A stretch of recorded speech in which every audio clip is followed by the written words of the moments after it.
Engagement ஆகி கல்யாணம் நடக்காம போன 3 செலிபிரிட்டிஸை இந்த வீடியோவில் பார்க்கலாம். ஃபர்ஸ்ட் த்ரிஷா. இவங்களுக்கு 2015 வருண் அப்படின்றவரோட என்கேஜ்மெண்ட் ஆச்சு. பட் கல்யாணத்துக்கு அப்புறம் த்ரிஷா நடிக்கக்கூடாது அப்படின்ற மாதிரி கண்டிஷன்ஸ்லாம் வச்சதுனால கல்யாணத்தை ஸ்டாப் பண்ணிட்டாங்க அப்படின்ற மாதிரி சொல்றாங்க. ரெண்டாவது ராஷ்மிகா. இவங்களுக்கு 2017 ரக்ஷித் ஷெட்டி அப்படின்றவரோட என்கேஜ்மெண்ட் ஆச்சு. பட் இவங்க 2 பேருக்குள்ள ஏற்பட்ட மனக்கசப்பால அடுத்த வருஷமே கல்யாணம் நடக்காது அப்படின்ற மாதிரி அனௌன்ஸ் பண்ணிட்டாங்க. மூணாவது விஷால். இவருக்கு 2019 அனிஷா அப்படின்றவங்களோட என்கேஜ்மெண்ட் ஆச்சு.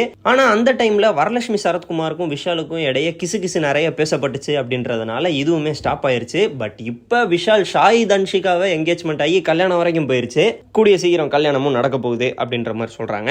இந்த மாதிரி வேற ஏதாவது செலிபிரிட்டிஸ்க்கு நடந்திருக்கா அப்படின்றது உங்களுக்கு தெரிஞ்சா கமெண்ட்ல சொல்றீங்க. இந்த மாதிரி அப்டேட்லாம் தெரிஞ்சுக்க நம்மளோட சேனலை சப்ஸ்கிரைப் பண்றேங்க. ஸ்ரீ திருமலை திருப்பதி திருக்குடை உபய உற்சவ ஊர்வலம் செப்டம்பர் 22ஆம் தேதி திங்கட்கிழமை காலை 10:31 மணிக்கு சென்னை பூக்கடை சென்னகேசவ பெருமாள் கோவிலிலிருந்து சிறப்பு பூஜைகளுடன் தொடங்குகிறது.